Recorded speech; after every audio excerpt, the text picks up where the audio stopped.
بے یقینی والی کیفیت میں مبتلا افراد جادو ٹونا کرنے والوں اور نجومیوں کی طرف مائل ہونے لگے۔ بے یقینی کی کیفیت میں مبتلا افراد سوشل میڈیا پر ٹیروٹ کارڈ سے احوال بتانے والوں، درخت کے پتوں پر خواہشات لکھ کر جلانے والوں، کرسٹل سے علاج کرنے والوں، نجومیوں اور جادو ٹونا کرنے والوں کی طرف مائل ہو رہے ہیں۔ لوگ اپنے ان دیکھے مستقبل کو جاننے کے لیے ان افراد سے رابطہ کر رہے ہیں۔ اس رجحان پر نیو یارک یونیورسٹی میں نفسیات کے پروفیسر کا کہنا ہے، گزشتہ 2 برس سے عوام کورونا وبا کی بے یقینی والی کیفیت اور افواہوں میں جی رہے ہیں اور اب بیزار ہو چکے ہیں، اور یہی وجہ ہے کہ لوگ ایسے عجیب و غریب افراد کا سہارا لے رہے ہیں۔ اس کا فائدہ اٹھاتے ہوئے سوشل میڈیا پر نجومی اور جادو ٹونا کرنے والی عورتیں اور مرد تیزی سے مقبول ہو رہے ہیں، اور یہ لوگ اب لاکھوں کما رہے ہیں کیونکہ ان پر کان دھرنے والوں کی تعداد بھی لاکھوں میں ہے۔ علم نجوم سے وابستہ پیجز بھی خاصے مقبول ہو رہے ہیں۔ اسی طرح سے صحت دینے والے کرسٹلز اور محبت کے نام پر موم بتیاں بھی دھڑلے سے فروخت ہو رہی ہیں۔ ہمارے ساتھ اسٹوڈیو میں مفتی محمد شفیق صاحب ہیں، ماشاءاللہ ہمارے ساتھ ہیں اس وقت مدنی چینل پر، آپ ان کو دیکھ رہے ہیں۔ حضور، عرض یہ ہے کہ یہ جو بے چینی کی وجہ سے، پریشانی کی وجہ سے، روزگار ہے، اب کیا ہوگا، اب کیا ہوگا، کاروبار کا کیا ہوگا، گھر بار کا کیا ہوگا، آگے فیوچر کیا ہے، اس تعلق سے لوگ طرح طرح کی باتیں کرتے ہیں۔ اس میں اب یہ چیز بھی ہے، لوگ کارڈز کے ذریعے اور ذائچوں کے ذریعے پتہ نہیں کن کن ذرائع سے، یہ بھی سمجھیں کہ ایک وداؤٹ انویسٹمنٹ بزنس ٹائپ کا بھی بن جاتا ہے یہ۔ تو لوگ جا رہے ہوتے ہیں، معلومات کر رہے ہوتے ہیں، تو اول تو یہ کہ یہ بتائیے کہ یہ جو معلومات لیتے ہیں لوگ، نجومی کے پاس بھی جاتے ہیں، کاہن بھی، اس میں ایک ورڈ استعمال کیا جاتا ہے، یہی نا، یہ اس طرح کی چیزیں کہ ہمارا کیا ہوگا، اور ان سے خبر لینے کی کوشش کرتے ہیں، پھر اس کے مطابق وہ اپنی پلاننگ بھی بنانے کی کوشش کرتے ہیں، اور ان سے پوچھتے بھی نہیں ہے کہ تم کو تمہارے بارے میں کیا پتا ہے، جن سے یہ پوچھ رہے ہوتے ہیں۔ تو آپ کیا فرماتے اس حوالے سے؟ بسم اللہ الرحمن الرحیم۔ روایات کے اندر یہ بیان کیا گیا جس سے ہمیں بالکل واضح طور پہ یہ پتہ چلتا ہے کہ یہ ابھی سے نہیں بلکہ رسول اللہ صلی اللہ علیہ وسلم کے زمانے، بلکہ ان سے پہلے بھی لوگ اس طرح کی یہ خرافات میں، اور کاہنوں کے پاس جانا، عراف بھی کہا جاتا ہے، ان کے پاس جاتے اور باقاعدہ یہ اپنے مستقبل کے بارے میں آگے کیا ہونا ہے اس کے حوالے سے ان سے کچھ معلومات لیتے اور پوچھتے۔ عہد مسلم ہر مسلمان کو سب سے پہلے تو اس چیز کے اندر اسلامی کیا نقطہ ہے، اسلامی اس طور پر کیا نظریہ، اور ہمیں اسلام کی تعلیمات کیا ہیں وہ دیکھنی چاہیے۔ سب سے پہلے رسول اللہ صلی اللہ علیہ وآلہ وسلم نے یہ بات ارشاد فرمائی کہ من اتا کاہنن، جو کسی کاہن کے پاس جائے، اور بعض روایت میں عرافن، ایسے کسی شخص کے پاس جائے اور اسی سے کسی کی چیز کے بارے میں پوچھتا ہے، اور پوچھنے کے بعد اس کی سوچ یہ ہو جاتی ہے فصدقہ بما یقول، جو وہ کہتا ہے اس کی تصدیق وہ کرتا ہے، تو آپ صلی اللہ علیہ وسلم نے ارشاد فرمایا فقد کفر بما نزل علی محمد، جو کچھ محمد صلی اللہ علیہ وسلم پر نازل ہوا اس آدمی نے کفر کیا،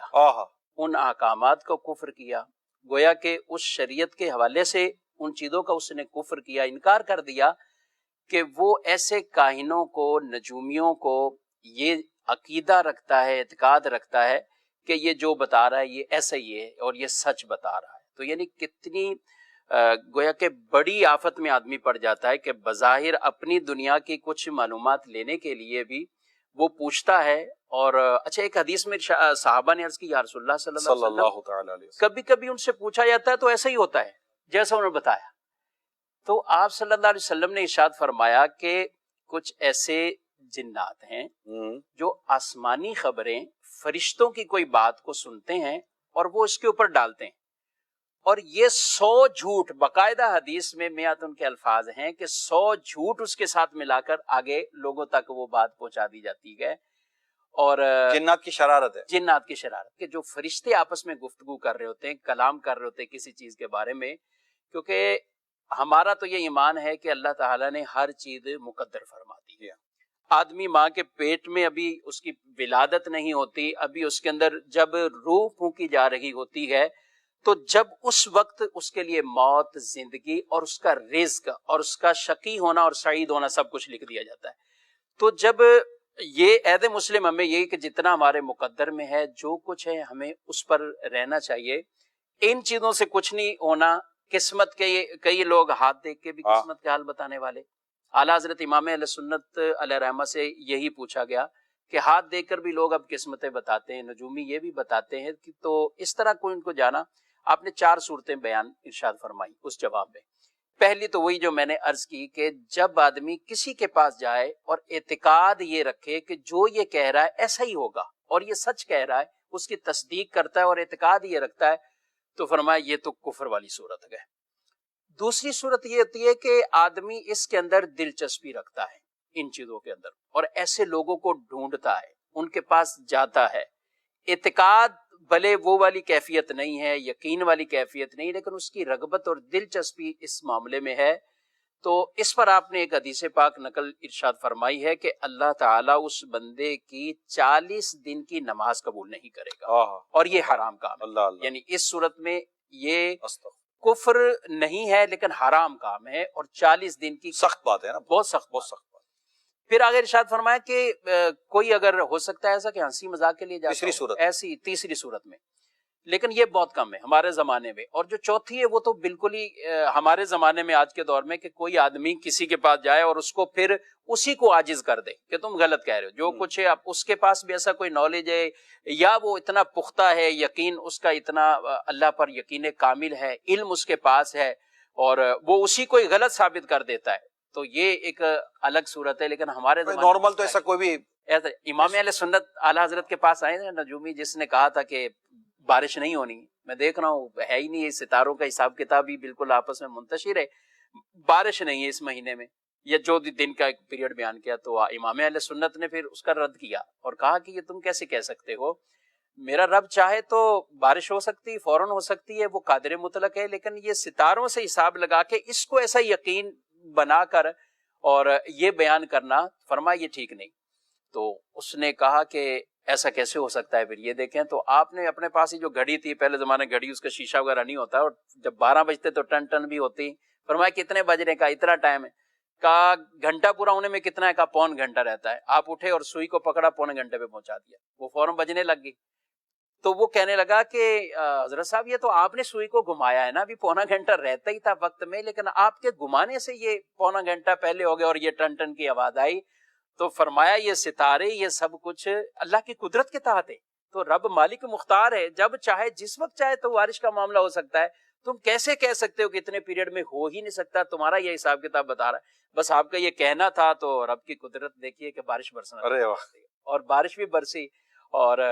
یہ آپ نے اس کو عاجز کر دیا۔ تو آپ نے اپنے فتاوی میں یہ ایک صورت بھی بیان کی، لیکن فی زمانہ اس طرح کے ایک عام آدمی کے لیے یا تو لوگ جو پریشان ہیں نا، اصل میں باتیں کچھ اس طرح کی ہو رہی ہوتی ہیں، کہیں بیٹھے ہیں، مارکیٹ میں جائیں، گھروں میں بیٹھے ہیں، ایک بے چینی، یار پتہ نہیں کیا ہوگا، یار کیا ہوگا، جیسے کورونا کی وجہ سے ہو ہی رہی ہے، ایک تو ایک ورڈ عام ہو گیا ہوگا، جی جی یار اب آگے کیا ہوگا، اب کیا ہوگا، اب کیا ہوگا، کیا ہوگا، کیا ہوگا، میں کوئی کہہ دیتا ہوگا بھائی یہاں چلے جاؤ، وہاں چلے جاؤ، اس سے معلوم کر لو، یار یہاں تو اب پتہ نہیں جاب کا کیا ہوگا، تو میرا فلاں کا کیا ہوگا، رشتے کا کیا ہوگا، تو اب یہ ٹوٹ گیا، تو یہ پھوٹ گیا ہے، تو یہ روٹ گیا ہے، تو یہ چھوٹ گیا ہے، ہزار قسم کی باتیں ہوتی ہوں گی، تو لوگ پھر چلے جاتے ہیں، اور لوگوں نے اس پر حضور بہت آفیسز بنائے ہوئے ہیں اپنے، جی بالکل، شاید ہمارے یہاں اس کو اتنا ماڈرنزم یا اتنا گلیمرائز یا اتنا اس کو ہائی فائی نہیں کیا گیا ہو، مجھے نہیں پتا، لیکن مجھے یو کے کا اور دیگر ممالک کا پتا ہے، وہاں تو اس کو بہت زیادہ ایک وہ پروفیشنل ہو کر ایک بڑا آفس، یہ تو وکلا کے وکیلوں کے آفس اور ڈاکٹروں کے ہوتا ہے چیمبر، اس طرح ان کے سنا ہے کہ اس طرح کے چیمبر ہوتے ہیں، اور کمپیوٹر پہ بیٹھ کر اور لیپ ٹاپ کھول کر اور پتہ نہیں کیا کیا یہ کر رہے ہوتے ہیں۔ تو آپ نے ماشاءاللہ اس میں جو رہنمائی فرمائی ہے، اس میں یہ دنیا بھر کے عاشقان رسول سے میں یہ عرض کروں گا کہ مہربانی کریں، اس حوالے سے جو شریعت و دین کے احکام ہیں اس کو سمجھیں اور ان لوگوں سے اپنی جان چھڑائیں۔ یہ ہمارے توکل کی کمی ہے، اللہ پر جو بھروسہ ہونا چاہیے اس کی کمی ہے،